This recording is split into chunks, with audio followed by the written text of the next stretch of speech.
Hello to everybody out there. I'm Matt Marrash, and this is only our third edition of Large Format Live. So if this is, it's probably not your first time seeing me, but if it is, hey, welcome. I am the host of Large Format Friday, which normally occurs on Fridays. Sunday just tends to be a better stream day. So that's why we're here. And also we're here, I'm here to answer your guys' questions just because it's, we're celebrating 5K subs. And I wanted to give back in the easiest way possible, not the easiest way, but like the best way possible for you guys to, hit me up with any questions that you have about large format photography, the process, the show. I want to be open book about this stuff. And let's see. Oh, we already got some comments. So Rick, hello. Oh, from Florida. Ooh, hopefully it's not as cold as it is here in Ohio right now. John, thank you so much on the grats. Hey, what's up, Nico? This is cool. Oh my gosh. Whoa. That number just like tripled. It's up to 50. Oh my goodness. This is so cool. Hey, thanks everybody for tuning in. Oh my goodness. So before we get going, and by the way, prep those questions, start typing those things out. I'm going to try to get through as many questions as we can within this. I'm probably planning on streaming about an hour and a half, however long the batteries last on my my two cameras. By the way, we have a multi-camera setup going today, and we have the main camera here. And maybe that's that's too close of a camera. We have that angle there too if you need to see any equipment or we're gonna do any close-ups. And then I also have my screen to share. I've got my laptop screen over here so you guys see that. Oh, hey, look what I have pulled up in Lightroom. It's like my favorite picture. Cool, chat's lighting up now. Lewis, hey, how's it going, man? Scranton, very nice. Tim, thanks for joining us. Olaf, always good seeing you, man. Thanks for stopping by. Nate Perry, should start shooting large format in January. Yes. Oh, well, Nathan, this is the perfect place to be. And I hope you get that Intrepid soon. Did you get a 4x5 or an 8x10? I want to know. Let's see. So, hey, yeah, absolutely. I'm all here. That's what we're here for. So, Net Images. Hey, whoa. So we got Italy, Germany, we got some Spain, we got a few different states in the US. This is so cool. This is what I love about kind of this like small community that we have going on, but it's pretty active. You guys are giving me like, this is live feedback. Oh, Nate, 4x5, nice. The Mark IV is like, that thing is such a rock solid camera. I mean, even the Mark II that was donated to the show, and then we gave it away to Wednesday. That Mark II was like really, really solid. It took everything for me to not like go out and shoot with it. It was so much fun. All right. Let's see who else we got. Houston. Okay, we have Oklahoma. Oh, Oklahoma City. Nice. New Zealand. That's awesome. Alaska. Whoa. Let's see now. Oh yeah, the chat's really lighting up now. Okay, we should watch. But I was about to shoot some 405 HP and Velvia 100 around Toronto. Oh, very cool. Man, I really wish there was a couple of shots from the last Large Format Friday where I was like, I even filmed it, but it didn't make sense to put it in the show. I really wish I would have had my Ektachrome. So Keith Canham just fired off a special order for E100. I didn't expect it by now, but I was like, there's a couple shots where E100 really would have come in handy. By the way, guys, as this starts popping off and we get more questions and things going on in the chat, I do have super chats enabled. Don't feel obligated, but those will push those up to the top, and I will guarantee those ones get read. And it supports the channel. And speaking of which, at the last few weeks of Large Format Friday, I've been dropping a small little paypal.me link in the bottom of that. That is something that goes directly to show, the cameras, the lights, all this stuff. It's not cheap to do, but it's something I want to get out there for you guys. And the only reason I'm mentioning that is because we actually had 2 donations from last week's episode, and I wanted to give my sincere thanks to folks that see the value in this sort of thing. So I want to thank Eva for donating to the show, as well as Ulrich. If you guys know who you are, thank you so much for donating. I really, really appreciate that. Okay, so first question on the docket. Do you have any concerns with developing contact dermatitis with darkroom chemicals? I am struggling with that. So yes, and contact dermatitis is it's a very, very real thing that can happen. Many of the popular developing agents are also sensitizing agents. So just because you don't break out in hives the first time you come in contact with them, each time it's an additive effect. And your reaction, if you are susceptible to that, gets, increases each time. So the first time it might be nothing, second time it might be itchy, third, fourth time it's full on breakout, or, if it's really bad, you might actually have breathing problems. So it's a very real thing you need to be cautious about. Standard PPE, nitrile gloves. If you need to, get one of like the really serious chemical ventilators for it. My darkroom roomie, Stephen Takis, he has a pair of like the hardcore ventilators, not just like a protective mask, but like the filtered ventilators for certain chemicals, especially color. And it's just being on the safe side. At the very least, get some nitrile gloves and have a darkroom setup with good ventilation. Just having a darkened room is not good enough. You have to have something that can change out the air three times every 5 minutes, I think is like the minimum. But if you can't hear, ambient level noise, or if you can hear ambient level noise, that's not enough air filtration. You need to move air constantly through there. All right. Good to see the hair is back. Thank you, Brad. Yeah, the hair, I just don't do the hair when I wake up early because that would be 20 minutes taking away from shooting. So I don't want that to be the case. Let's see. So yeah, when it comes to contact dermatitis, just be really careful. Try not to come in contact with it. There was a while where I didn't have, I was like really sloppy with some of my developing. So I changed my nitrile gloves from like the ones that go to the wrist to the ones that were like, they look like I was doing dishes. They came up to here. They felt silly, but it stopped some of the leakage that I was getting on that. And then I just kind of changed how I approached the sink, and that also helped it. So whatever you need to do to stay safe, better safe than sorry with darkroom chemicals.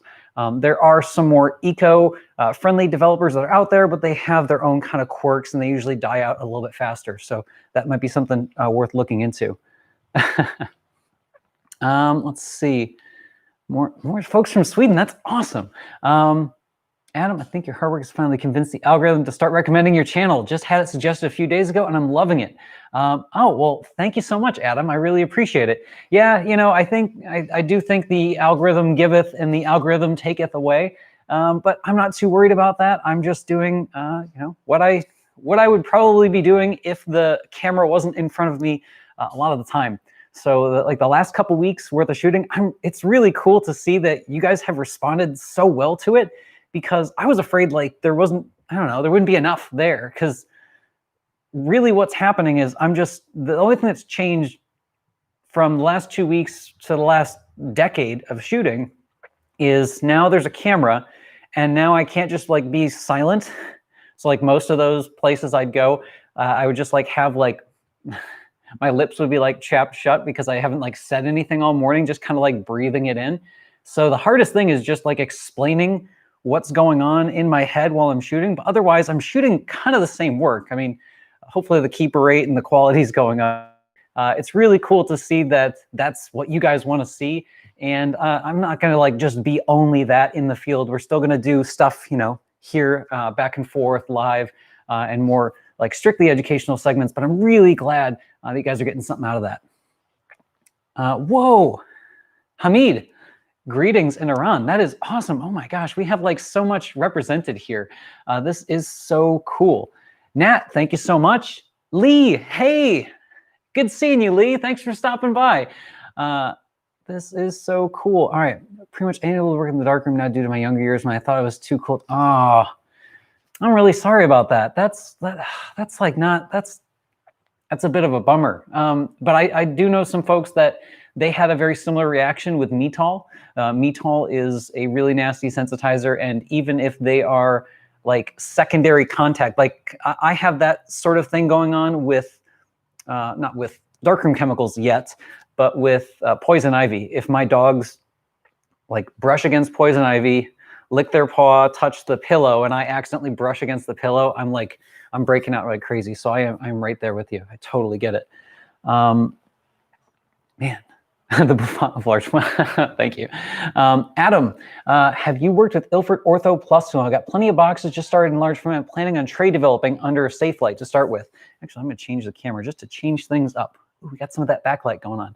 And if I move, the reason my head is right here and the fill card is right here is because if I move away, we're literally in my garage. That's my lawn tractor and my changing tent right on there. So this is a low budget operation. Anyway, so Adam, in answer to your question, I have worked with Ortho Plus. The largest I've worked with it size-wise, I believe, is 4x5. I use that for demonstration purposes in early large format workshops that I taught. And I then moved to cheaper ortho films like Ultrafine online, like the Ultrafine Extreme, which was kind of a cheaper version when you can still get it. And I like the look of it. It's just like, it's like every other Ilford film, but you can leave the safe light on while you're developing, which is a really cool thing to be able to do. Let's see. So yeah, it's good stuff. It is a little bit pricier than some of the other ortho options out there, but it's a lot more reliable. It's Ilford, so you're gonna have a really hard time messing it up, scratching it. I did find the developing times on the ortho, especially the Ilford, are a little bit longer than other ortho emulsions. Like I think I use like an Arista line film or a ortholitho film and the Ultrafine. Man, I wonder if I can still get Ultrafine. I'm gonna have to go on their website. All right, next up, Nate Perry. I do mostly portrait photography. Any great tips to get the right focus? Get a model that is that you're comfortable working with and that is kind of cool with the process. So if you've got a model that you feel is very lamed out by the process, or a portrait subject that's not into it, you're gonna have a really rough time. The other little trick, one that I impressed upon Tariq once he started getting back into 4x5. By the way, if you guys don't follow at Tariq Terry on Instagram, check out my buddy Tariq's work. It's amazing. I'm just gonna drop it in the chat. He's a portrait genius, and the only little tip I gave him was a little smidge of front tilt. So you're tilting just a smidge forward on there. By the way, actually, here, I'll share my screen. So, oh wait, I gotta drag it over. So that's Tariq. His stuff is awesome. You need to, if you don't follow him on Instagram, I want the chat to go raid his Instagram. When he started back into large format, he was shooting a lot, is going to help. So a lot of his shots are going to be like f8 to f11 with just a smidge of that front tilt, and that's going to account for any of this little bit of drifting. Actually, this little bit of drifting back and forth, because if you have your focus right here on this plane, and people will relax, right? They're going to move front to back. If you get just a little bit of this, that's going to go kind of in that general direction that people will relax. So really what you want to do is kind of work with them enough that they're going to settle back and relax. If they're a pro, like a pro model, they're going to be locked in. They're going to hold it the entire time. If you're doing something like wet plates, dry plates, alt process, that's a lot slower. Well, you're going to want to get like a head brace, something to kind of have a reference, something for them to fall back on and kind of train in. So thanks for that question, Nate. James asks, have you ever done D23 two bath? No, I haven't. And I'm not mad at it. I'm just mad at myself, because D23 is one of those, you read about it and you're like, this developer's magic. Why am I not using it? So D23 is a very simplistic developer. It's only like a few ingredients, and you can use it straight up. You can use it A and B, and you can use it divided. And divided D23, it exhausts your working solution more. I think you need like 10 times as much of the D23.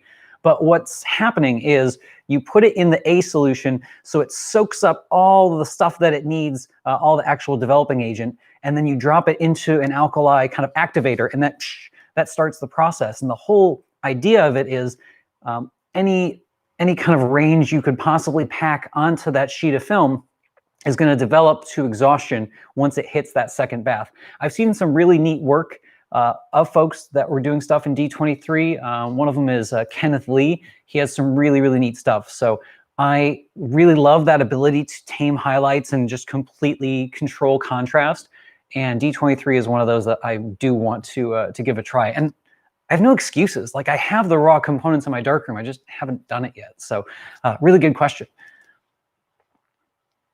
Whoa, the chat is, I need to like catch up. This is, whoa, chat's getting ahead of me here. I'll cut to this angle. Chat is really getting ahead of me. Let's see. Brad Lewis, love to check out. Oh, Brad, definitely check out the Hocking Hills. They are a fantastic place to go shoot. Roberto in Italy. Hey there, man. Zedahun, I use a CNR f2.4i5. Upgrade the rear for 8x10s. So as it is, or upgrade. So no, use the CNR f2 to your liking. It's you know, a lot of folks will ask, should I go right to 8x10? And my, you know, Nico, my buddy Nico did an amazing video on 8x10, I think just last week, like, should I go 8x10? And this is one of those, like, I didn't practice what I'm preaching now, but because I had to like learn it the hard way. I was catapulted into 8x10. I had a professor that gave me his 8x10. So I had a lot of the starting barriers kind of taken care of for me, so I could waste money on very expensive sheets of film up front. And they weren't as expensive then as they are now. So yeah, have fun with the CNR as is, upgrade it, get all the accessories and parts that you want. And then if you feel like 8x10, sure, get the upgradable back, get the like an 8x10 upgrade kit with the rear standard and everything. But you don't have to dive right into it, because a lot of these all ready to go kits are going to be very, very expensive. And one of the things about a modular system like the CNR is you can just piece it together. So I never bought all of my CNR stuff at once. That would be madness and like a staggering amount of money. I've probably still spent the same amount of money, but not all at once, like a little bit here, get a piece here. So like as I was setting up my mess of a desk right now, I had to clean off all these different CNR accessories that were going on. So I would say just kind of, you know, have fun with it and jump into it when you do get a chance. Let's see. Albert, hey, how's it going, man? Devin, hey, what's going on, man? Oh, that's right. You're not in the States right now, Devin. Oh man, totally forgot about that. Yeah. From the look of things, the LF, the looking for backup, or restore, I'm sorry, looking for backup. The restore from backup community has not completely caught on fire, so that's pretty good. By the way, Devin there has this really awesome Discord group. If any of you guys use Discord and join Discord servers for like chat and things, something gamers use a lot of, but there's also photographers jumping to Discord. Restore from Backup is a really cool film community. It definitely skews on the younger side of things, but those guys just keep me on my toes and have a lot of great questions, share a lot of cool pictures. I believe the guy that does Matt Day's editing, like 18, 19-year-old kid, he's in there. So like there's a lot of cool folks, and they're all super, super excited about film, and lots of really, really talented, different photographers than maybe you would see in like, you know, just out talking to other photographers. Olaf, question, concerning business, what would be a typical customer who asks for large format film workflow? Do you see the future of silver-based large format photography rather in artwork? I think it is 99.2% art and that less than 1% on the commercial side of things. And I only say that because I have gotten some really neat paid gigs and some that were actually like pretty decently high end, but they're so few and far between that I think it would be exhaustive trying to form a business model around those very niche things, because each of those niche things that I did weren't the same thing. They changed each time. So they were very, very, very corner case type situations. So it's not to say you couldn't offer it, but I think you would be chasing around a lot of different things, and you might not be able to kind of execute that same vision. Or so like, for example, you probably wouldn't just be a large format wedding photographer. You would be the large format guy who would sometimes do weddings, sometimes do commercial, sometimes do Habs Hal Hairs, which is the historic art survey or historic architecture survey for like classic buildings and historical sites. And that workflow still demands large format, but even now is kind of moving away from it. So I think the future is strictly well, not strictly, but I think the future is definitely more digital, more hybrid, but not to say you couldn't make a business out of it. It would just be very, very tricky. That's not my end game for this. My whole, like, I guess, master plan is to get more people shooting large format, know it, appreciate it, and see it as an alternative. See it as something that's, you don't have to do the same digital preset thing. You can choose to use these big old clunky cameras right here, and it's gonna look great. It's gonna look fine. Let's see. Got the Netherlands represented here. This is pretty cool. Nico, thanks for chiming in on the answer there. We've got Carl, another restorer from Backup community member. Have you done dry glass plates? Could be a cool episode. I totally agree that could be a cool episode, but I'm no expert on that. But I'll tell you who is. My darkroom roomie, Mr. Steven Takis. He is a dry plate whiz. But I would say if I did do an episode, and if it's on the books, it's on the master sheet of things I need to do, that is going to be an episode where I'll probably start with Jay Lane. So Jason Lane, dry plates. Those are great. He's got two varieties now. He's got the standard, which are like ISO 2, and then the speed plates, which are like the 25 speed, which is like, that's blazing fast for the kind of awesome looks you'll get out of that. So that's coming, just not, I don't know, probably, let's see, when is the darkroom going to be like a normal temperature again? Probably like March. It's probably the earliest that's going to be. We've got Tim. Any tips for efficiency when shooting multiple formats? Lens board adapters, reducing max, seems like I'm always... Yes, Tim, that's a great question. And it's one that I don't think I am practicing as much as I preach either about that. So here's what I mean. I've got my Takahara back here, and the Takahara is great because it's essentially universal. It takes the same size CNR lens board as my CNR camera and a bunch of others. The Chamonix, Shenhao, Can-Am camera, like a lot of them will take the CNR size once you go above 4x5. But many 4x5s, unless it is a CNR, very few of those will take a CNR size board. So one thing you could do, especially if you're shooting 4x5 right now, is you could kind of like play the odds that you're going to go up to 8x10 or larger than 4x5 at some point, and go with something that uses a Linhof Technica style board. Because Linhof Technica style boards, there are many adapters out there to get you from Linhof Technica up to CNR. So if I was really trying to pack as much as physically possible into my backpack, I know that's crazy. I'm not currently packing as much as I probably could. I could probably shave off a few pounds from my backpack and fit in maybe another lens or accessory. If I took all of my boards right now, well, not that monster, but like a reasonable size lens and a Kobo 3 shutter, I could probably go down everything into Linhof Technica boards and then just have mounted onto the front of my CNR and onto my Takahara a CNR to Linhof Technica adapter. In fact, I think I've got one around here. Let me go back real quick. Remember, guys, if you've got a really burning question and you want to make sure it doesn't get missed, we do have super chats enabled for today's live stream. Where's that adapter board? Oh man, I'm really glad I cleaned, but now it was a creative mess. Now I can't find the thing that I'm looking for. Let's see, Polaroid holders, ground spikes, my Toyo holder. Oh man, I can't find it. Darn it. All right. Can't be off camera for that long. All right. So sorry about that. I don't, Tim, I don't have one that I can show you, but I purchased mine from Luland. Luland is a manufacturer, they're based out of mainland China. They either have the CNR molds or they just have really good reverse engineered stuff, and it's really inexpensive.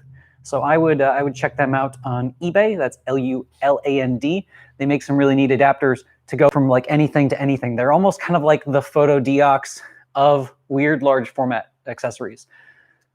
Max, I'm gonna do the exact same thing with my yes. So like CNRs, that's the beautiful thing about the CNR system. I'm probably going to do another CNR Love episode at some point because I barely scratched the surface of everything that you can do and adapt within CNR. And it's one of those, like, when I first saw it, I'm like, this is ridiculous. Who needs all of this crap? And to a lesser degree, I still tell myself I don't need all this crap. But the more I do certain like studio work and the more I do field work, the more I appreciate these little accessories that, again, just seem ridiculous at face value, but then you're like, oh, that's why this is convenient, or this is why somebody used this, in the 80s or the 70s for that. So yeah, CNRs are awesome. Oh, Devin, thank you for the comment. I appreciate it. Let's see. Oh my gosh, I am like, oh, I'm getting buried. Yes, so there is a chance I might get buried in comments. So just remember, supers are open, and I guarantee I will answer a super if one comes through in the comments. Lee, can you recommend a nice tripod for a 4x5 camera without breaking the bank? So it depends on your max weight of your 4x5 camera, but yes, I can make some recommendations. So actually, I'm using some tripods. Actually, I can't. All of my tripods are currently in use. A really good tripod, if you're CNR, or I think I sold you a CNR, right, Lee? If you've got a CNR P 4x5, I think a good set of legs, I would look into a new or even a used, like a Manfrotto 055. That would be a good set of legs that you could just mount the clamp onto. Otherwise, if you wanted to do something, the biggest thing that you don't want to do with a big monorail camera, somebody just asked me in an email the other day, with a big monorail camera or something that's really heavy and can get really like long front to back, you probably don't want a ball head. This one isn't a ball head. This is my 8-pound wrought iron Majestic geared head, which is, it's kind of crazy for most things, but it comes in handy for some specialty shots. So I would recommend a really set of sturdy legs, Manfrotto 055. They have a 190 series. Is that the 190? Yeah, 190s are a little lightweight. The 055 are the big pro ones. If you want a lighter set of legs, there's a few budget options from 3-legged thing, but I wouldn't trust the ball head that's on the 3-legged thing. They are not rated for that much, and especially not a big old monorail type camera. Devin, I totally agree. Yeah, the Trees portraits are just like on fire. Terry, Matt, always look forward. Oh, thanks, Terry. I appreciate it, man. Let's see. I'm going to change the camera angle, change things up. Matt, I'm looking for a fast lens for 4x5 wet plate portraits. Any recommendations? I always pose this question. Do you need a lens that's faster than f4? Because as you go below f4, two things are going to happen. You're going to get to a really crazy old lens, like this brass beast over here. I'll change my. So this isn't faster than f4, but this is an f5, which is still like screaming fast for 8x10. And I'm going to do it for scale. I'm just going to go grab my monster lens because it's right over here. All right, let's see. Oh no, I'm going to have, a really nice one. If you want a modern lens that is wet plate and otherwise really, really neat, you could look at like an f2.8 Schneider. I think the Xenars aren't 2.8, but they have a Zenotar. So Enotar, Zenotar 2.8. Those get crazy, crazy expensive. Or, the classic one that is now like super popular to awesome, legendary press photographer Dave Burnett for popularizing the combination of the graphic and the Aero Ektar. And there's so many folks like Jeff Perry over at 20th Century Camera that give us options for mounting that Aero Ektar with like 3D printed stuff. It's just so cool to see that people are, just making really cool stuff. So I would look into like a Zenotar or an Aero Ektar. If you want a budget version of that, there are a lot of folks using the Buhl projection lenses, or Buhl, B-U-H-L. They come in like 3.2 and 2-ish varieties. Oh yeah, I promised the big boy. This is my face. And this is that graph variable, which goes all the way open to 3. Oh, come on, aperture blades, to 3.2. Not 4x5 compatible, barely 8x10 compatible. This one was meant to cover 10x12, but I think I can stretch it for 11x14 with portraits. Don't worry, I don't have an 11x14 yet. All right, next question. Aaron asked, who was the photographer who had their subject lie down to do wet plate? Yes, well, might have been Sally, man. I know she photographed some like dead folks with wet plate as well. Yeah, okay. It's Nico. Thanks for jumping in on that. Let's see. Lewis, any way to scan 4x5s on Epson V550? I think that one's got the right amount of scanning surface. Or is that the one where it's just like the strip and I think it only goes up to medium format? With some scanners that don't give you a way to do the entire glass, you can kind of be SOL, but I think that one has the full glass area. It just doesn't have a holder option. So you might have to like trick it and kind of make a cutout type holder. So unfortunately, I'm not that well versed with the 550. I've only ever used like 600, 700, and the 8 series flatbed scanners. Devin, absolutely. It's all community. It's all the greater film community. I occupy a very, very small, weird niche within it, but we all got to stick together. We all have to grow. We all have to learn. This is the best way to do it. Man, I'm like really flickering on my preview end here. I'm wondering if I can change my main quality settings. I hope we can get this. No, it's not giving me any options for that. So my apologies if it's still doing the flickering stuff. Oh,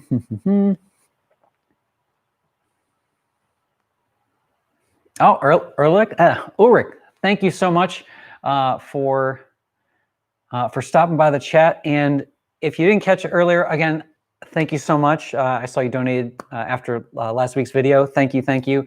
It is so appreciated. And again, I love that there are folks that get value out of this. This is like a conversation that these are like small snippets of conversations I've just had over the past decade of doing large format. But it's so cool because we're learning off of each other like in real time. That's so cool to me that we get to do this. Like there's no other time in which this could happen. And another part of like my evil plan with Large Format Friday and Large Format Live to a lesser extent is I just want people feeling like this is something they can do.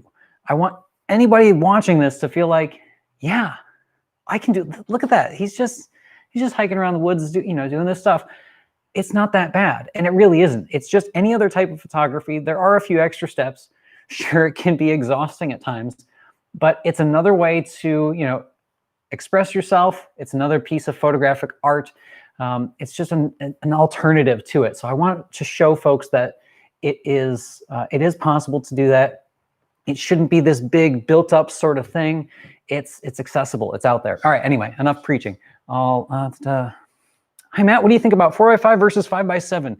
Affordable and light 5x7 field camera. So I would say if you're looking for something 5x7, there's not a lot of 5x7s that are super light. You're starting to get into the larger frames, which are competing with 8x10s in size. And you might want to think about, is it still flickering when I go to this camera? It might just be the HDMI cable coming out of that main camera. So I might stick to this one for a minute.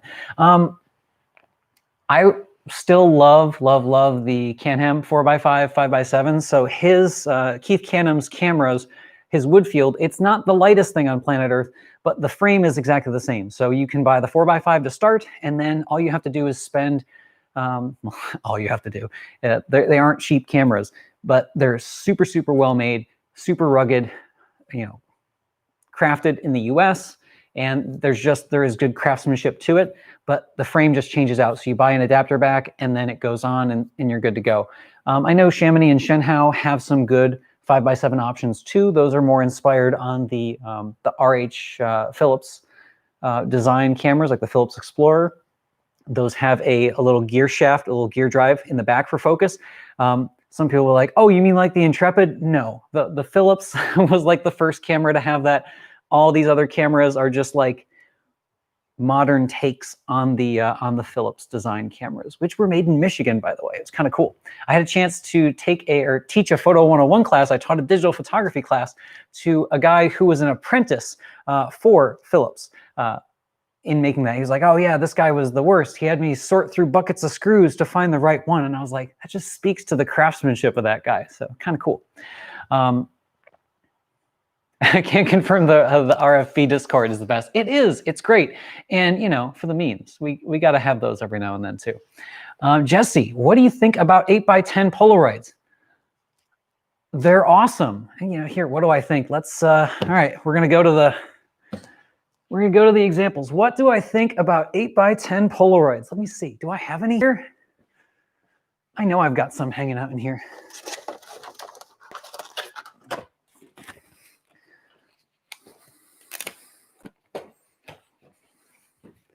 Which you guys are loving, by the way. It's really cool. I can't take credit for that solely. I know it's because 90,000 plus people saw a video on 8x10 Polaroids, and then mine came out like 4 days later.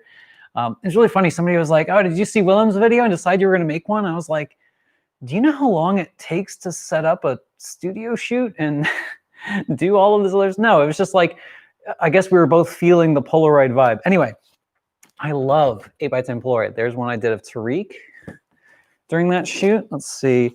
Here's it's not a self-portrait. This one was done by Mr. Taylor Cuby. He is really talented portrait main photographer. He also works at Midwest Photo with me, and he does some really good stuff. He's our Fujifilm specialist too. So if you want to like get your hands on the GFX and play around with stuff, he is a good dude to talk to. My focus lost me. Come on, Canon. It's not about the Takahara. There we go. And then little color portrait. So I adore Polaroid 8x10. Just the thought of Polaroid 8x10 going away was enough for me to start down the path of playing around with that RA4 reversal process. So I love it to death. Except I refuse to pay the insane prices that the original stuff is going for. So I love Polaroid 809 and 891. Those are so near and dear to my heart. But I just won't pay the prices. It's too much. I can't. I'm at a point in my life where I understand the impact of spending that much money on something that I'll only get a little bit of momentary joy out of. But I am hopelessly addicted to the smell. Cracking and peeling an old peel apart Polaroid, not the Fuji Instax, not the new stuff. It's not the same. You got to smell the old stuff. Oh, ooh, that smell. I love it. All right. Olaf, thank you for the compress. Oh, thanks, man. Yeah, it's, you know, and I never want to, I'll never give somebody like a completely like concrete answer. I'll never be, I'll never say, do this, don't do that. I never try to be absolute about this stuff because everyone's situation is going to be different. And I think there's space, you know, there are so many people out there and there are so many great photographers and even better marketers that are also photographers that can definitely make a model work. That's not my game with it, you know. It's cool if I get commercial work every now and then, but it's not something I anticipate as a mainstay. Carl, thanks for stopping by. Appreciate the kind words about the show. Hey, Matt, good stuff with LF. Oh man, we had a big old refresh on here. Oh, I need to just, oh boy. I'm getting way behind. Oh, thank you so much. Question, how did COVID affect your photography? Not much. You know, as much as I don't want to like shoehorn myself into one genre of photography, I do a lot of nature. And that's like the thing that is like my exercise now is doing a lot of nature photography. So it didn't affect it too much. It definitely affected like my day-to-day job at Midwest Photo and the retail space. It's different. handling that and doing classes. So I also teach classes for them, a lot of digital stuff. It's weird not being hands-on, but I actually did, with some of the live streaming software I'm using here, teach my first virtual photo 101. And that's probably the hardest class to do virtual. You know, I had to have so many different cameras ready so we could try it hands-on and say, okay, instead of me looking over your shoulder, here's the camera shot of the back of the screen, and then here's an HDMI feed from that screen, so it could be like hands-on, and it was received really well. So it hasn't affected it too much, and in fact, without the COVID lockdown, I don't know that I would have started the channel. So it was a blessing in disguise, a really weird blessing or curse, I'm not sure yet, but the channel's here because of COVID, so I can't complain too much. CMS, good photo paper for contact printing. Start with the basics. So I would start with Ilford Multigrade, the Multigrade Classic, the fiber-based stuff. Just start there. The reason I recommend that is because it is dead on consistent. I don't want to say it's the McDonald's breakfast, but I mean, it kind of is, in the sense that, like, you know exactly what you're getting. It's the default. Ilford papers have a pretty neutral tone to them already. The fiber ones take to toning super, super well. But if you do a lot of printing on that paper and you start to, just like shooting film, you shoot enough of a certain emulsion of film that you start to feel like, oh, what I'm getting isn't just a one-of result. It's me getting more control over the process. Once you've got that confidence, then you can start to move to funkier papers or ones that might be a little bit more expensive. But I wouldn't recommend doing like a paper of the week, because you won't get a good sense for them. So there is always the FOMO risk of not getting, into an emulsion before it's gone. But like, I would rather be dead on consistent with it than be jumping back and forth and wondering, is the result I'm getting genuine, or is it one that's, artificial because I messed up, but the paper just responds really well. All right, so,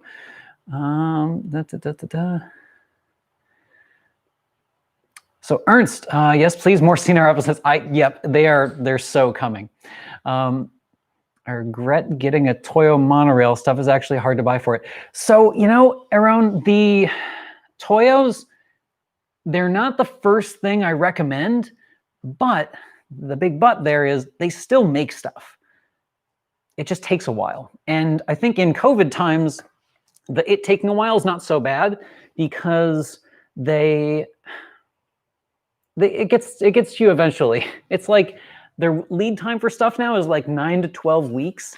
And that's before like crazy shipping and stuff. It is still being assembled in Japan. A lot of their, stuff that's only like 10, 15 years old is discontinued. So it's less and less SKUs, but they are still made new-ish with limited and kind of a la carte availability. But, if you do go to a Toyo dealer, I'm one of them at Midwest Photo, give us a call. We can tell you if it's something that's current, or if we have a lead to someone that may have old stock. So yeah, sometimes you do feel like you're chasing down parts, but at least they are still made. Okay. Ernst, congrats on the CNRP. Awesome cameras. They're going to last forever. Oh man, we got some inter Discord connections happening in the chat. Pretty awesome. Vedat, I'm getting my first large format camera in a few days. Very excited. One of the main reasons I'm getting it. Wow, that is so cool. So like, that's it. My job's done here. The channel has inspired someone to get into large format and shoot with it. That's awesome. Now, the one thing I do not guarantee with anything in this channel is, just because I'm hyped about 4x5 or 8x10 or 4x5 or any of the other stuff, it does not necessarily mean, and don't feel like you have to force something if it doesn't feel natural. So hopefully you've had a chance to shoot large format prior to diving into it. It's not like buying an A7R4 or a Canon R5 and a whole suite of glass, but it's also not cheap, right? It's not free. So if you do have the chance, or you're on the fence and you're watching all this hype, in the chat and me talking about large format, and you're like, oh, I need to get into it, see if there's someone nearby where you can rent out a camera, go out on a shoot with them, and really experience it. So you're seeing the process through the camera, but it's still not being hands-on with it. And it's not until you do that, till you're in the chemicals developing that you feel like, yeah, this is something I could do. So hopefully that is something that you'll love. Welcome, either way, welcome to the large format community. We're great, we're happy to have you. All right, so next question. Max, have you ever used the Tetanol Emofin developer? I don't. Is that actually, I'm gonna look that up. Tetanol Emofin, I don't know. Neofin, sorry. It's Neofin Blue is a one-shot developer for black and deal load music. Oh, is this like, I wonder if this is like Technodol, maybe? That would be awesome if it is. What kind of times are we getting here? Does it tell me what's in it? No, Neofin Blue. Huh, never used the stuff, honestly. And I like one-shot developers. In my day-to-day stuff, weekly at Midwest Photo, I soup the black and white film there in HC 110, which I'm really starting to get a handle on, which sounds crazy. I've already developed over 1,000 rolls of film in HC 110, and I just now feel like I'm starting to like understand what it does really well and what it doesn't do very well. So that's the other thing. Don't assume your initial results, your first 5 or 10 rolls or 5 or 10 sheets, box of film is going to be the result you're going to get without that practice. All right. Mr. Dennis, Aaron, there's solvers. Oh yeah, definitely. So yeah, it's one of those, Aaron, I like the Toyo cameras. There are some fiddly bits about it, but they are super duper solid. And I think probably the best endorsement I saw for a Toyo camera, it wasn't a sponsored thing. It was just like, oh, this guy shoots a Toyo, he probably knows what's up. When I went to do a week-long workshop with Mr. Alan Ross out in New Mexico, he has one of the Toyo 8x10 folding field cameras, the version 2. And that thing is like, it's a brick. Like, it is super solid. It's even beefier than my Takahara camera. It just feels like modern and sleek. So, this camera from a distance in the out of focus looks very nice. But if we do an up close, she's beat. And some of that's me and some of that's the previous owner. Okay, most of it's me. We've been through some stuff. So they are really, really solid. All right, Albert, thanks for the advice. Yeah, definitely. Yeah, the price of the Zenitars is quite high. Zenitar AV projector lens, I've not used those, but if they're the same pedigree, you're probably going to get something that's maybe a bit softer, but maybe get a little bit more of that image circle. Usually projection lenses are going to cast a wider image circle. Not always. You have to check and see what format or type of projector they were for. Yeah, plus one on those Bull lenses. I've seen a few of those in the RFB server. Mr. Dennis, everyone, what components are you looking for? Oh, see, people helping people. This is always good. All right, technical field camera about 8 years ago, so I haven't used Toyo much, but it's like the things like, bag bell and reels. Those can be really, really tricky to get a hold of. Carl, just wanted to pass along that you can take multiple steps for LF Polaroid to save on the waste. Have you ever considered do that? Thanks for the dial. You can take multiple steps for... Carl, what do you mean by multiple steps for large format Polaroid? Do you mean like shooting it in the field and then like developing it out later? That's an interesting comment. So yeah, if you could expand on that, I would like to know more. It's like a test strip by pulling the pod out an inch or so at the time. Huh. Still interesting. Okay. Ulrich, Matt, would you recommend PyroCat regarding developing T-Max 400 in the case of yes, which solution? Ulrich, yes. I think PyroCat and T-Max, they're a sweet combo. My only regret is that I don't have enough T-Max 400. I only have about 30 sheets or so left. It is sweet though. Typically in PyroCat HD, which for the folks at home, PyroCat HD is a really weird kind of toxic, very toxic black and white film developer. It's based on some of the older stuff, which was used back in the plates days, like dry plates and the early film. It's a pretty aggressive developer. It's also used in like preservatives and commercial pesticides. You buy enough of it, you're going to be on a list. Just be prepared for that. If you're in the EU, you're going to have a really hard time getting it. You'll have to get something like Marrash, Wolfgang Marrash, M-O-E-R-S-H, Tanol, which is a very similar tanning, staining developer. Anyway, long story short, this developer, you're making life trade-offs to get really good highlight retention in your film. It basically like makes sure you can't clip highlights because the stain in the developer, so it's a staining developer. It produces negatives that have a more, actually, do I have some negatives here? I probably do. It gives your negatives an olive type tint. So it fills in, it deposits that silver, those grains of silver on there, but as well as that, the stain kind of attaches in clumps to the grains of silver. So the amount of stain in the film is proportional to the grain, and that gives you a smoother kind of curve and step up on the film. And you almost kind of create this function as it approaches zero, where it actually never approaches zero. So it's very, very hard to blow a highlight using PyroCat.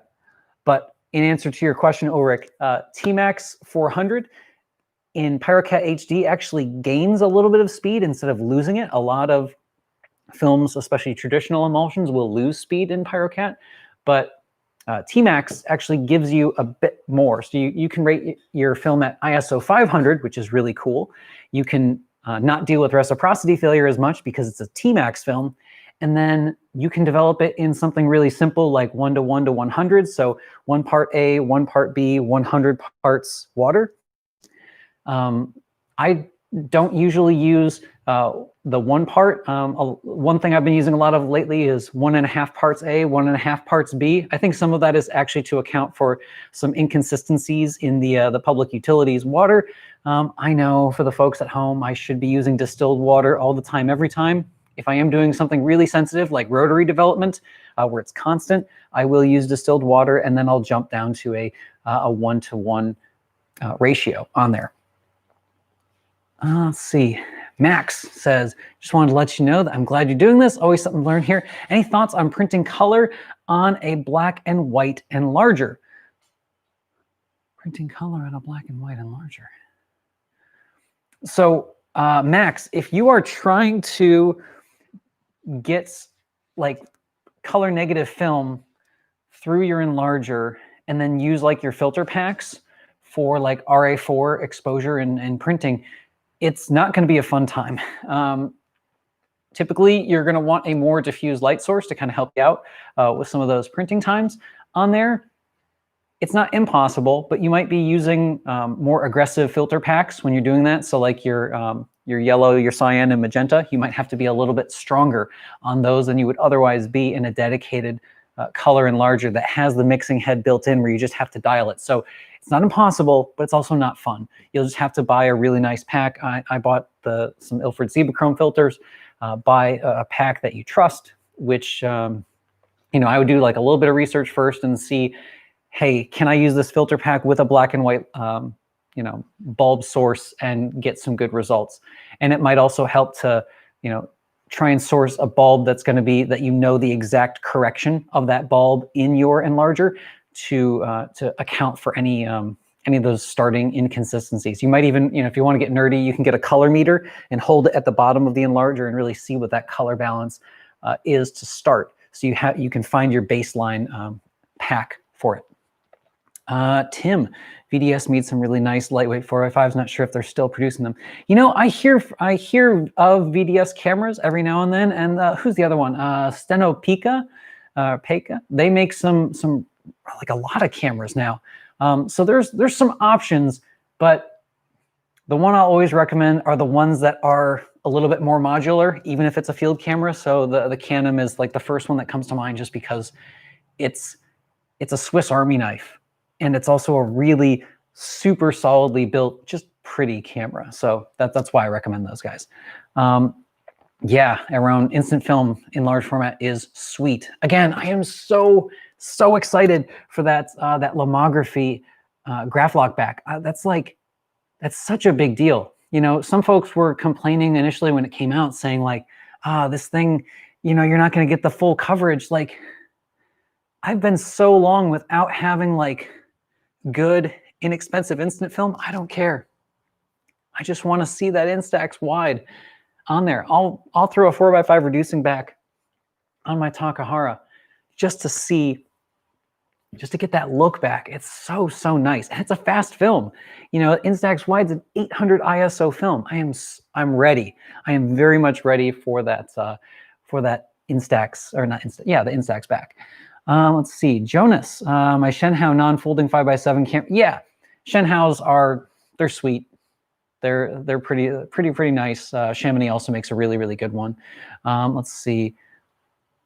Yeah, this Peeled 669. That's chef's kiss. It's the best. I love it. It's so good. I think that was in the Restore from Backup Discord. Somebody was talking about the smell of Polaroid and, you know, kind of turning you into a Polaroid junkie. And I was just like, I peeled my first 809 and I smelled it, and now look at me, ruined my life. You know, I'm totally addicted now. There's no going back.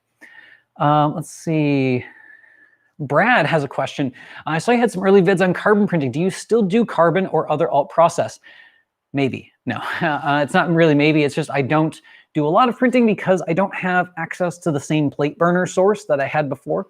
I'm fiddling around with building my own UV light source, but I've also been saying that same phrase for like the last few years. So I do a little bit of alt process printing. The latest one I had played around with a little bit more was in some platinum palladium, but my access to a plate burner or a good reliable UV source has dwindled over the years, and that's kind of stalled any alt process techniques, but it is something I'm still super excited about. And that's the whole reason actually that I use that PyroCat HD developer.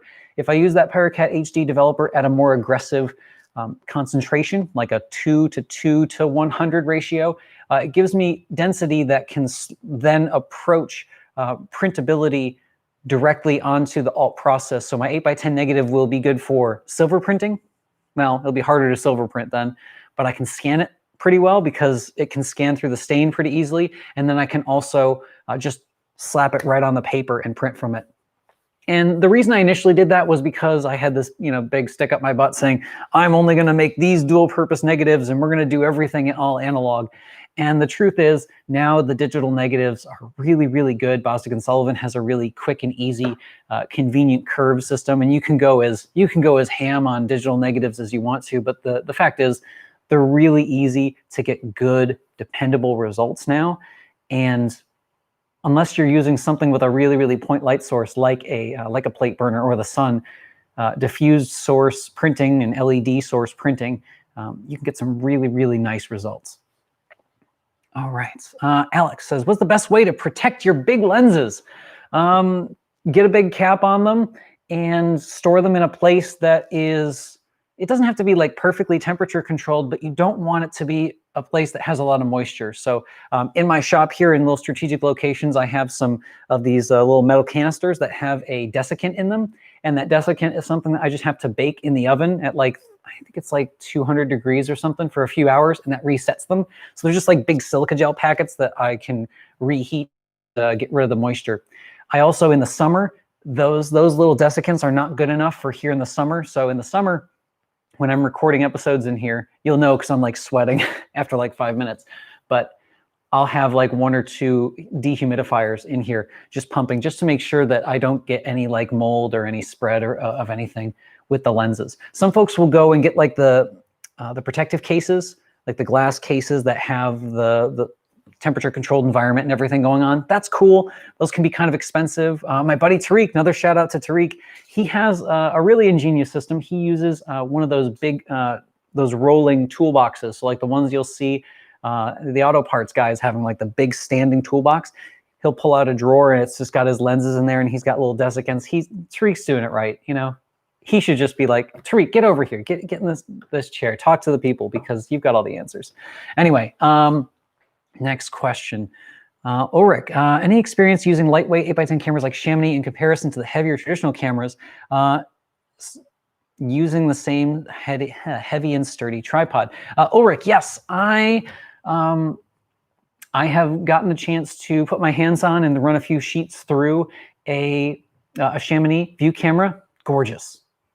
Super lightweight, super strong, and I would trust just about anything on that camera except for like this guy. If you're running a big monster lens like this, you want something a little bit beefier. And that's no fault of the camera. This is just absurd. Nobody needs that much stuff on the front of their camera, but you can handle. I mean, I've seen some wet plate guys put a big, like a Dallmeyer 3B, so a big old brass Petzval lens on the front of there with maybe just a small little support. Actually, I'll go grab my support. I've got it here, so I can show you guys what it looks like. Oops, sorry about the noise. I got this little tool a few years ago from, I got it at a trade show. I think it was in like a swag bag or something, called their E-Image products. And this is like an articulating arm. It's like, here, let me jump to this camera. It's a little articulating arm, and you just like tighten, come on. Is it gonna get me? I'll just hold it near my head. And you tighten this little thing, and you can kind of like position it in any way. So you could pop this under one of the tripod supports under your camera. You could pop it under an extra post you have here. Uh-oh. I think my camera finally kicked the bucket. So I'm going to go change the battery out in that. But you could use this underneath as a large lens support. That could be a very versatile way of working. All right, let me get I knew this was coming. I didn't have AC adapters for my camera, but we always got to carry extra juice. All right, you like it now? Hopefully that'll be enough to get through the rest of the old live stream. Yeah, there we go. Good, getting it. So yes, Ulrich, the Chamonix cameras, rock solid. I have handled the Shenhao, but I've not run any film through one myself. I know some folks who use them and love them, but it's been a while since I've seen it. I think Shenhao more than Chamonix. Some of their earlier cameras, it seemed like even if you bought a camera 2 years or 1 or 2 years apart, the same model, you would have some variance between the copies. As far as quality, it seemed like they were always getting better and better and better. So almost kind of like what we see with Intrepid, where like somebody that buys a Model 3, the person who bought the Model 1 is like, oh man, but you don't want to think about it like that. You're supporting creators. So I think the Chamonix are super trustworthy. The Shenhao's maybe not as heavy duty, but still a nice option, especially in the ultra large format. Let's see, Ricardo, is it possible to upgrade the Canon DLC to 5x7? Now that one, I believe that one is the DLC is 4x5 only. It has a rigid frame, which is smaller than what you would need bare minimum for 5x7. So I don't believe that one is upgradable to 8x10, unfortunately. I'm super curious who in the chat just got into large format. Yeah, I would like to know too. Hi, Fenna. Welcome to the chat. So Lars says, love the channel. I start every Friday watching LFF. I just shot some still lifes on 18 by 24 centimeter film. I was about to develop it when I saw you were on, so I'll watch it. Oh, nice. I appreciate that. That is so cool that folks are, starting out by mellowing out in the forest, shooting 8x10. Carl, I want something dead simple to develop black and white occasionally. What is the best? Trays. Darken out a room, put a trash bag against the door, slide a towel under a hotel bathroom, get some trays going. Just make sure you have gloves, turn the fan on, and you're good to go. I learned on trays. I'm biased. If trays are out of the question and you want to do something like a normal tank, grab one of the 20th century camera reels. Those are awesome. Super easy to load. I actually just got a notification from Jeff over at 20th Century Camera. There's going to be some new stuff that I get to play around with. So you'll be seeing that on the channel here. Well, eventually, not coming soon, but it's coming. Let's see. Jonas, what's your opinion of ortho film, low ASA? It's great. It's super sharp. It can resolve absurd amounts of lines per millimeter. So go for it. Have fun. What's one thing that's counterintuitive, and I think I was talking about this a little bit with the last two videos using the Ilford FP4. you see a low speed and you think, oh man, I need to shoot this faster, higher speed film. But typically, even if it's traditional emulsion, the ortho films don't tend to have as much reciprocity failure as like even another panchromatic emulsion. So what I love about the ortho films is you can just like roll with it. 30 seconds is what you measured. Give it 30 seconds, see what happens. It usually looks pretty good. And I think some of that also is our expectation of the look of those films. So if, you know, it's an ortho film, it's going to be contrasty. You know, if it's slightly underexposed, it's just going to get more contrasty. So I don't have any problem with the lower ASA stuff, especially because I'm working with this that RA4 reversal process, which is I think my new ASA for that stuff is like 1.2 after my new more aggressive filter pack. So yeah, low ISO is like that's where I'm at. All right, so next question.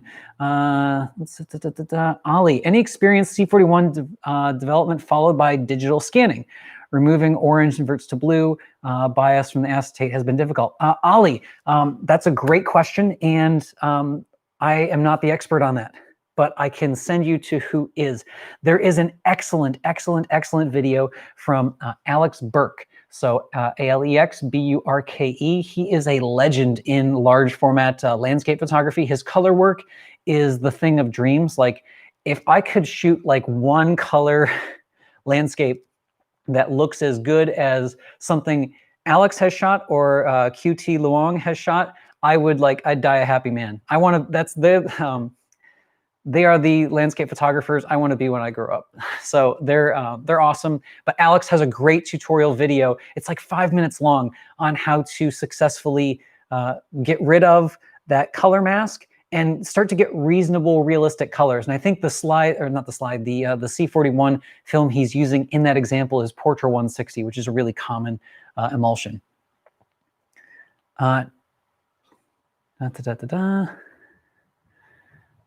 Untitled, I refer to it as the artillery, amazingly solid and great precision, but you need a gym membership. Yeah, absolutely. Large format, right? Just you guys have seen the last two videos, right? You know, just slap that on your back, throw it on your shoulder, and go hiking. You don't need a gym membership. You can afford film. It's about the same cost anymore. Shoot 4x5, it's exactly the same cost. If you shoot 8x10, okay, maybe it's like a really heavy duty gym membership and smoothie or coffee budget, something like that. All right, next question. Nico, Matt, what has been the camera you wish to try lately? I'm not going to answer that because you guys are going to see. And it's a good one. It's a real good one. It's my dream camera. Hands down, it's the dream. The dream is, I never would have thought I'd get to see the camera, let alone shoot the camera. And hey, maybe I'll even own the camera. So yeah, there's some cool stuff coming, but I'm not gonna say what it is. You guys will see it though. You're definitely gonna see what that is. Rhonda, got any direct positive paper tips? Be patient. If you're working with the black and white direct positive, be patient. Do some tests. I know testing's like, it sucks, but like do some tests, play around, and try to set up a consistent testing environment for it. My darkroom roomie, Steven, is, I've dropped his name a few times here, but Steven Takis, he does some amazing work with the black and white direct positive paper, but it's finicky stuff. And once you find a developer that you really like with it, just try to isolate those variables as much as possible. One black and white developer I've been using lately isn't your standard stuff. I've actually been mixing up my own, and I always feel like I confuse the two. I think it's Ansco 120 developer that I've been mixing up from scratch. Let me just double check. Yeah. So I've been mixing up my own version of the Ansco 120. The only reason being is a few years ago, there was a photographer getting out of it down in Cincinnati. He was a professor down there, really, really nice guy. And he was getting rid of like the formulary in his basement. Like, and I say formulary because it was like these big like 5-pound like, you know, the orange glass jars full of raw components, and they were still good. And he was just like, yeah, I just need to get him to a good home. So went down and just like unloaded all this stuff. And now the darkroom is like, you know, now it looks like we're a meth lab. It looks like we're cooking something in there. And it's just great to just have the raw components, or say, oh man, I don't know if I can do this process. I need this. And then I just like open the cabinet and it's all there. So it's really, really cool to be able to mix that stuff from scratch. But just like the cautions I gave for the PyroCat stuff, please, please, please, when you are mixing this stuff up by hand, ventilation, gloves, apron, ventilator. If you are mixing dry chemicals that have the warning label on there for their dryness, that's not on there for fun. That is on there because even small little bits of these dry components, you breathe those in, you get them stuck to your mucous membranes, that's it. You're going to have a trip to the hospital. So be very careful. I never want to be like casual, like super casual about the chemical stuff. It can be dangerous. Treat the chemicals with respect. Mix them in the order. This is not cooking. This is not like to taste, you know? You're not like licking your fingers when you're done with the metol. You're like very carefully putting it in the order presented to get those mixed. All right, let's see. So sorry for the ranting answer, Rhonda, but yes, be careful and get a consistent workflow going with it. Aaron, thanks for dropping the thing from Alex. He's the best. Whoa, got a 15-inch Cook knuckler. Ho, that's a kit. I had never seen well, no, I can't say that. I've seen a Cook knuckler twice in my life. One was a few months ago at Midwest Photo, and I ended up selling one to a good buddy of mine, which was really cool. And the first time was at this old photo studio that I was like, I literally just drove by it. It was when I was doing my barbershops project. You can view that on my website, marrash.com.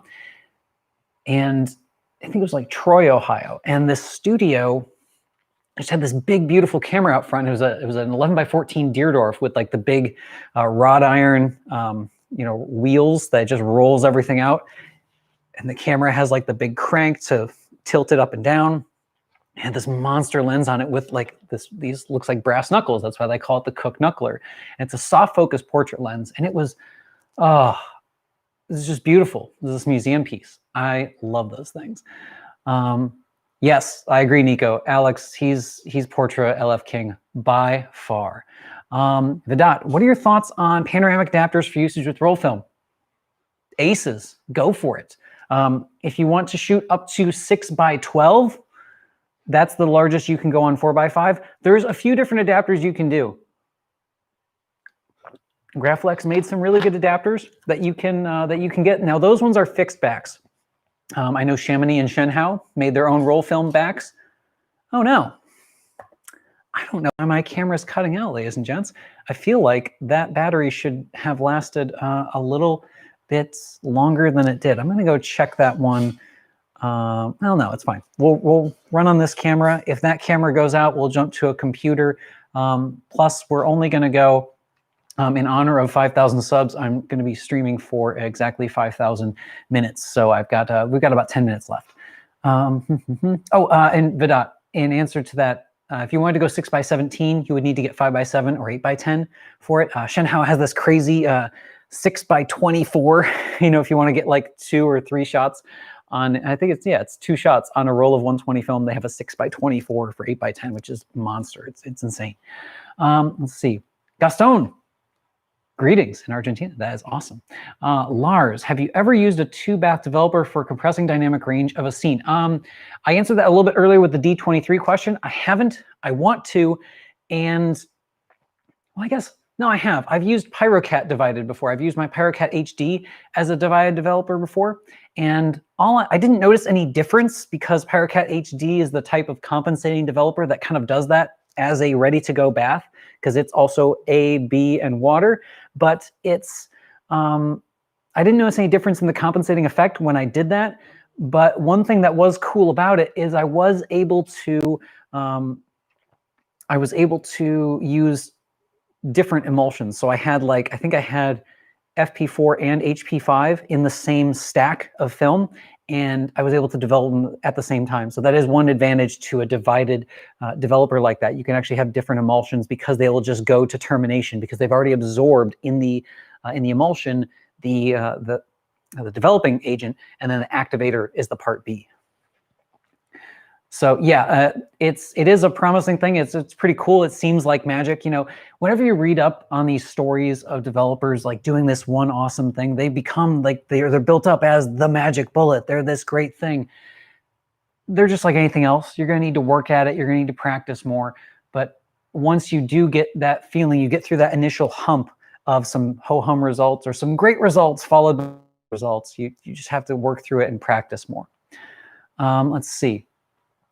Jesse, follow-up question. Am I insane for wanting to get an 8x10 just for Polaroids? Kind of. No, 8x10 Polaroids are amazing. If you have a chance to, though, rent one out. Or if the end game is 8x10 and you don't already have like a crazy 4x5 kit, do something modular like like a CNR system, or just get like an old Norma, because those things are bricks. And you know, 8x10 Polaroids, you're probably not going as far. Like I don't know anybody that hikes in the field with 8x10 Polaroid, because you still have only as many shots as you have holders, and Polaroid 8x10 holders are up to $400 now, thanks to the popularity of like videos like the one Wilhelm did, and drove the price back up from like kind of gimme prices. So that's the only downside about these things not being made new anymore. There are some being made new. I know Cat Labs is selling one, but it's still kind of pricey for what it's getting. Let's see. Oh my gosh, I need to like get going on these questions. So Matt, do you have any tips for protective large format gear when using a hiking backpack? Yes. The things I use on all of my lenses, I have one right here. Oh, sorry, I kicked the camera. I use these great little padded wraps. Everybody makes them, but I use these modern ones from Tenba. The Tenba padded wraps are great. They come in a few different sizes. Come in like 10-inch, 12-inch, 16-inch, and 20-inch, and you can just kind of burrito your equipment and pop it in. If you like something a little bit more expensive and a little bit more padded, you can also get the Peak Design camera cubes. Those will also work and fit quite a few lenses. Gaston says, I wonder if you tried mammography film. It's like standard X-ray, but single coated. Yes, I have used mammography film, and the only reason I didn't go like whole hog into that stuff is because I already had purchased a ton of regular X-ray film, and then of course like a few months after that. So I was getting into X-ray. If you go on the large format photography forum and you look at the X-ray film thread, it started around the same time that I started into large format, and it's grown. Like it's hundreds of pages long at this point. And it was kind of cool. It's kind of like what we're doing now with this back and forth feedback, but you'd have to wait a few weeks to see results from somebody and have them post them and everything. And, you know, so we'd learn a few things from each other, and then like somebody else would post results and, oh, have you tried this? And got in late to the mammography film, but I have tried some. It's really neat. And I think it's a good option, and still very affordable compared to even other ortho options. Let's see.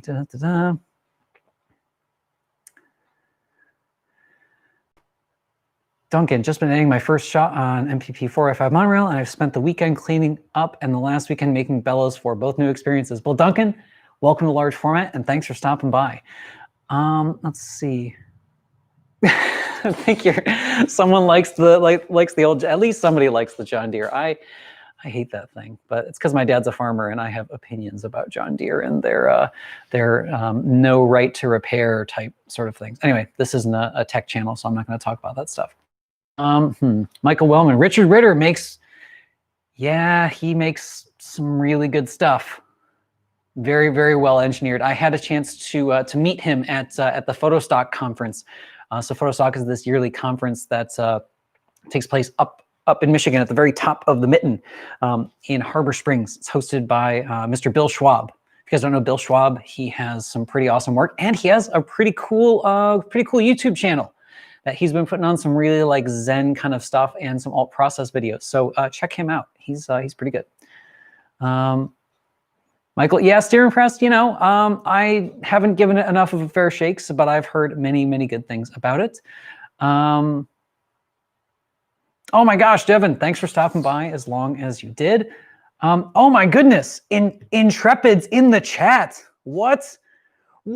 Intrepid in the chat? Thanks so much. Oh,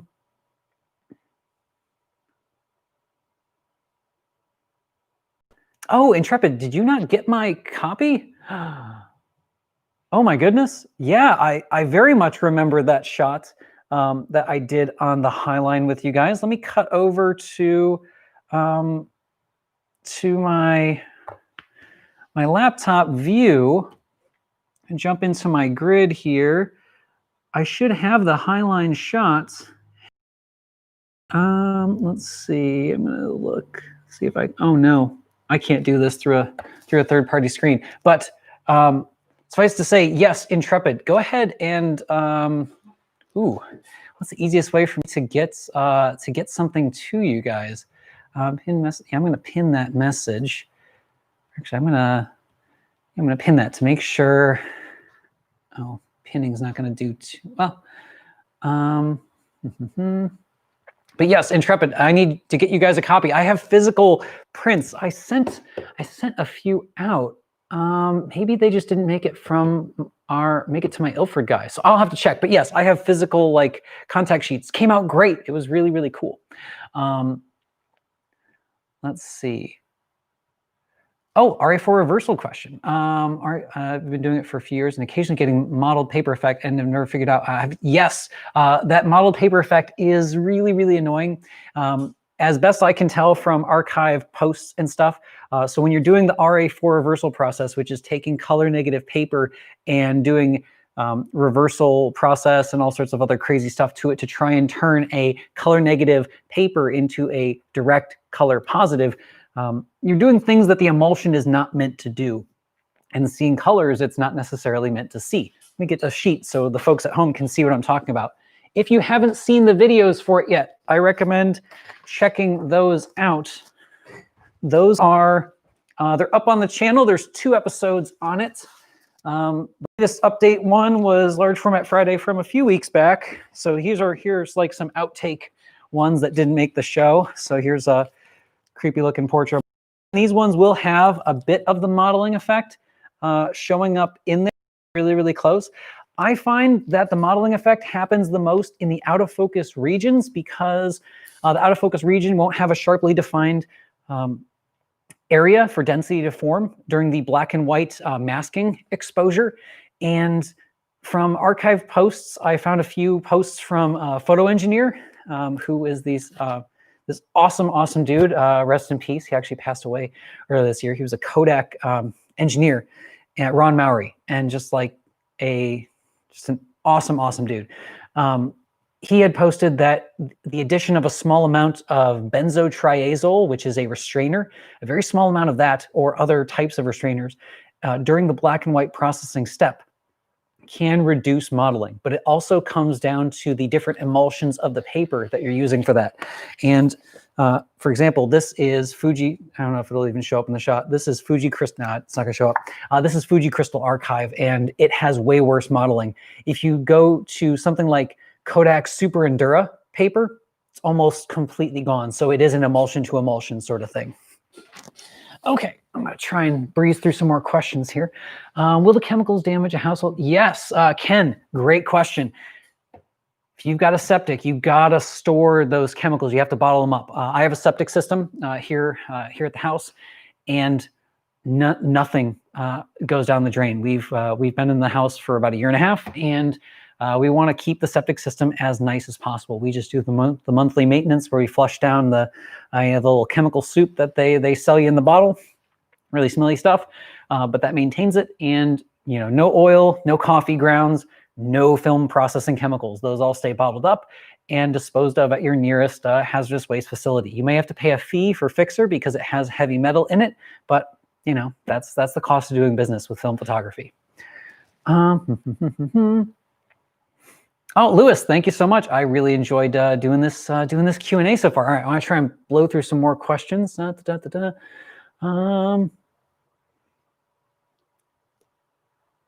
Nico has asked, when will we do a collab with Nico Yosera? I can't wait. I heard Nico was supposed to actually come over stateside this year, but pandemic.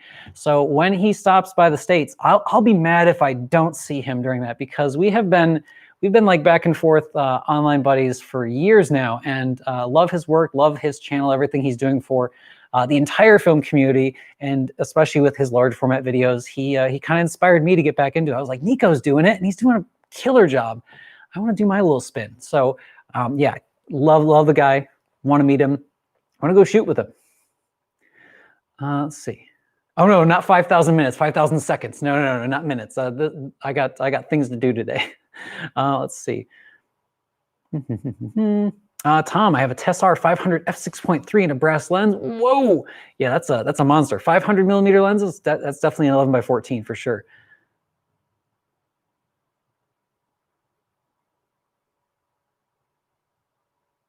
Okay. Let's see. Oh yeah, Olaf, Lena Basanova. She's a really cool photographer. Really neat hair too. But love her work, and she's really committed to traditional process. I love watching the videos where she's like working with the enlarger or alt process. So super talented. I would love to meet her. I think, didn't she recently just get married? So if there's any chance you're watching this, Lena, congratulations. Let me see. I'm going to yeah, I'm going to remove that. That's weird. I'm going to need a mod team here.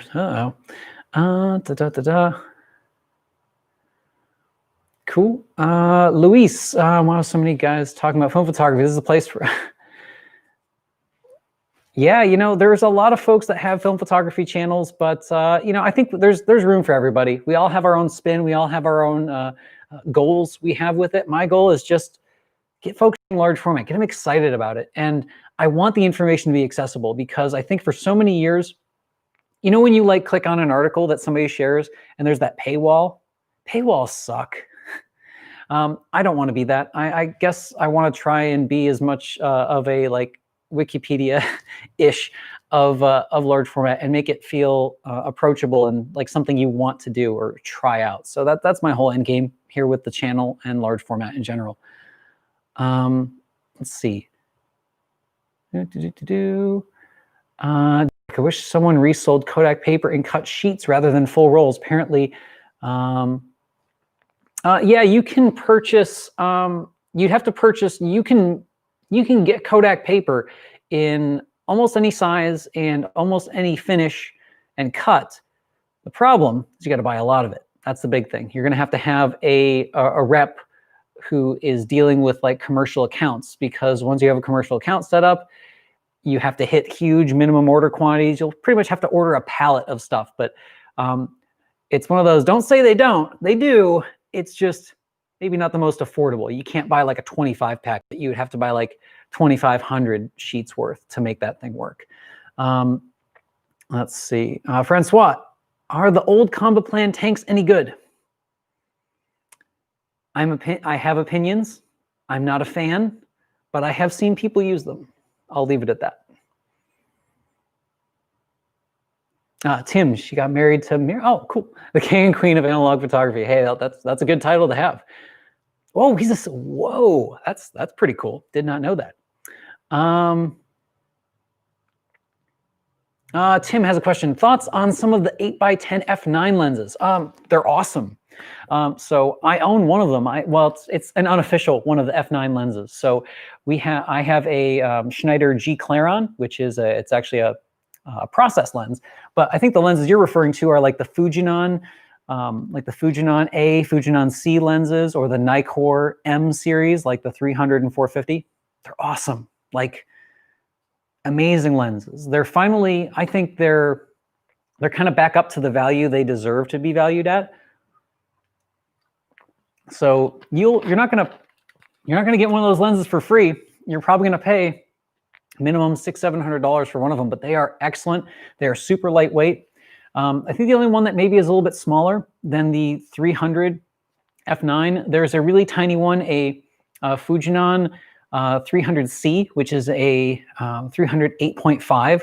That thing is crazy. I mean, the contrast, it is just like snappy. It looks awesome. I am sick of myself being this too close. I'm going to jump to, what am I going to jump to? We'll just leave the camera view. You can look at my tractor. And then I'm going to toss another battery. Good thing I have extra batteries for my main camera. Jeez. Burning through them. How about now? You know, even that one's got a lower battery, but we'll see. We'll see how we do there. Okay, we're back to the main shot. We'll probably just go with this for a few more minutes and then we'll cut out. Nocadio72, is there a way to test film speed even if I cannot print a contact sheet? I cannot get access to the darkroom due to the pandemic, so looking to scan heresy, no doubt, but needs must. There is a really good tutorial on how to test film. Actually, let me look it up. It is, do I have it as one of my bookmarks? I should. Yes. There is a great, I'm just going to drop the link to this one in the chat. It's a blog post by Alex Bond. Check that out. That is a really good tutorial on how to test film. And you do not need, you don't need to do a contact sheet necessarily for it. You can assess it using scanning, albeit a little bit harder, but it is possible to do it. Luis, large format is now much more reachable than yes, I really think large format is the most accessible it's ever been. No small part due to the access we have to each other information-wise, but also just that there's more products out there where there are people accommodating this niche market, which is just, it's so cool. Ulrich, Fujinon A240, yes, it's that's a sweet lens, super compact, and yeah, it is. It's crazy sharp. You know, that's a bit of a good discussion. The light meters, and there are some pieces and parts that aren't made new anymore, for sure. But there are also parts that, like, I think maybe they don't need to be made brand new because they were made at such a scale, so many thousands or tens of thousands, that like you can still get pretty decent access to. And some of the electronics, yeah, sure, they're gonna have like electronics issues, but I'll be honest, there's been a good number of times where I've just like done Sunny 16 and been okay, and other times where I had my digital camera filming stuff, so yeah, that was fine too. I just assessed my exposure. Is that heresy? Yeah, you know, I guess. Put the long lens on, do a spot meter there. I've done some shots with smartphones before. It's fine. I love the spot meter, and I'll be really sad if I can never get another one, but I've also owned it for, what, 7-8 years. I've had to put like a whopping 2 AA batteries in it the whole time. And it's a tank. So I anticipate it lasting quite a bit longer. All right. Yeah, film choice is like a thing when it comes to that, but access to the gear to start cameras wise is fine. And if you're shooting 4x5, that argument isn't the biggest one because you have access to roll film. Roll film adapters, I never hate on anybody that's using a roll film adapter because you have that many more emulsions to play around with versus what's out there standard. So, you know, it's not too bad. Nico, have I tried New 55? Yes. Do I have opinions about it? Yes. I'm going to stop there. I'm not going, like, there's no reason for me to, I'm not going to disparage. Like, I won't. It was a very valiant effort, what they did in rekindling interest for that process. But they were also tackling the standard in instant. I mean, that as an instant film, Type 55, what I'm talking about, the Polaroid, you know, black and white emulsion, it was the best of the best. And I don't think anything would ever come up to what the standard was for that. So it would have been an impossible feat for a lot of manufacturers, let alone a small startup of guys working their tails off, hand assembling those components. So I pre-ordered it. I have a lot of friends that pre-ordered it, and there was a lot of people that, you know, they kind of felt that Kickstarter remorse, but you can't look at it that way. You have to look at it as supporting creators and supporting people that are trying to do something with large format or, you know, film photography in general. So I'll leave it at that. I have a Rodenstock APO 360 f9 process. Yeah, super sharp. Perfect. Mr. Dennis, what book do I consider to be my large format Bible? The Negative. I think I almost approach Ansel Adams' The Negative kind of like it was a religious text. And I'm not saying like I only swear by this. I mean it in the sense that like I can open it up and kind of reread some of these little things, and it's like, huh, it took Ansel like 2 sentences to do what I couldn't do in 12 minutes of talking at the camera. So, you know, it's always something good to reflect on and kind of brush back up on. So I would say Ansel Adams, book 2 of his 3-part series, The Negative, that's my go-to text for it. All right, and Gaston has, you know what? I think this might be, my last question for the stream, and then we'll close her out. Thank you so much to everybody that has been here live. Gaston says, I'm looking for a used spot meter. Right now I'm using my phone. Do you have someone to recommend? I love my Sekonic. It's a 778, an L778 spot meter. Love that thing. There are older models like the 758 older? The 758 or 558, those have spot options on there. But what I love about my L778, it's a 1 degree and 3 degree spot meter. So it has 2 versions of it. You push this little slider and that changes your metering mode on there. So I'm a big fan of that. If you don't want to pay the Sekonic prices, you can also find a Minolta spot meter or a Minolta spot meter F. I do find the electronics on those ones tend to go because they are a little bit older than the Sekonics, but those are a good option. You can get them for a little over $100. All right.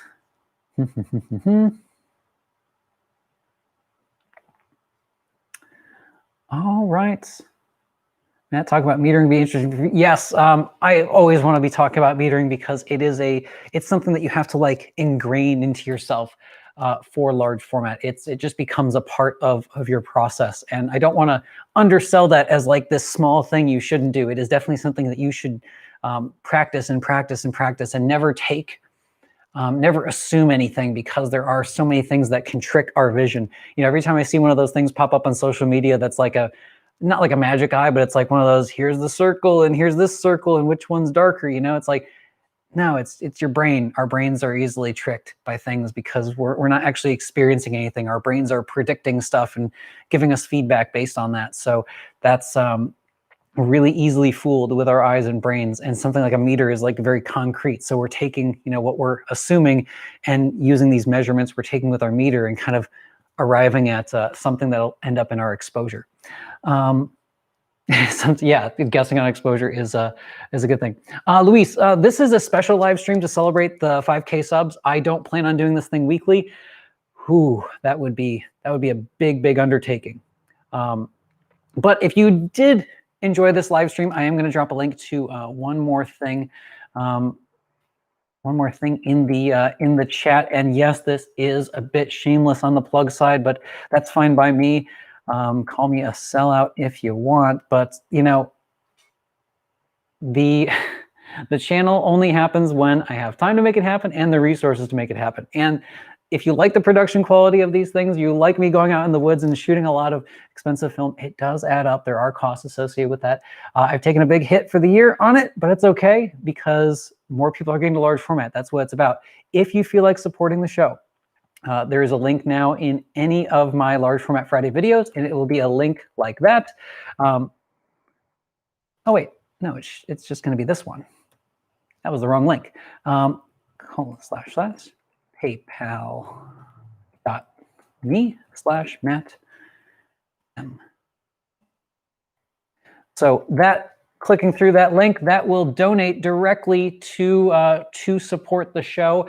I'm not going to do like a Patreon because I don't expect somebody to like be a recurring sponsor of the show. If you liked what you saw, kick it a few bucks, and that's a great thing. Thank you so much for everybody that stopped by. It's 73, like I think at one point we hit 90 folks. That's amazing. There's so many of you here asking so many good questions. If you need to hit me up with a long form question, large format questions@gmail.com is the easiest way to get a hold of me. And actually, I would say to my friends over at Intrepid, shoot me a message. I will get you a very high-res scan of that. And if you have someone I can physically send that to, I have some 8x10 RA4 contact sheets that were made for me by Mr. Edgar Prouse over at Prouse Productions in Rochester. He did an awesome job. So yeah, those were done like a week after I shot that. So yeah, thank you so much to everybody for stopping by. I'm going to end the stream now because it's kind of cold here in my garage. I don't have the heat on right now. And we'll catch you next Friday for LFF.